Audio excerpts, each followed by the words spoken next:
টাকা নিশ্চয় দিয়েছেন, যারা দিয়েছেন তাদের কাছে আমি চিরকৃতজ্ঞ। ভাই, মুসলমান সমাজের মানুষের আজকে যে উদারতা মানসিকতা নিয়ে তাদের কি আছে না আছে তা আমি যে ভদ্রলোক 1 কোটি টাকা আমাকে ঘোষণা করলেন, তেনার বাড়ি তো কোথায় ওই দক্ষিণ 24 পরগনার কোথায় বাড়ি আমি কোনোদিনই চিনতাম না। উনি আসেন, নিতে এসে ওনার একটা শিল্পপতি মানুষ, অনেক কিছু আছে, কার্ডটা আমাকে দিলেন এবং বললেন আপনার অ্যাকাউন্ট দিবেন, আমি 1 কোটি টাকা এখানে দিব। আর একজন ভারতবর্ষের শিল্পপতি, সে প্রায় কাগজে কলমে হোয়াইট মানির মালিক, প্রায় 7,000 কোটি টাকার।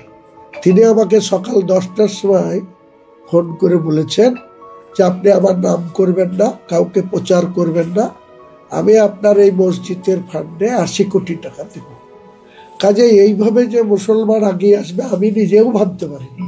আমি ভেবেছিলাম যে আমি ধীরে ধীরে হবে, বা টাকার প্রস্থান আমাকে বারবার মানুষের কাছে অনুরোধ করতে হবে, আপিল করতে হবে, তারপরে হবে।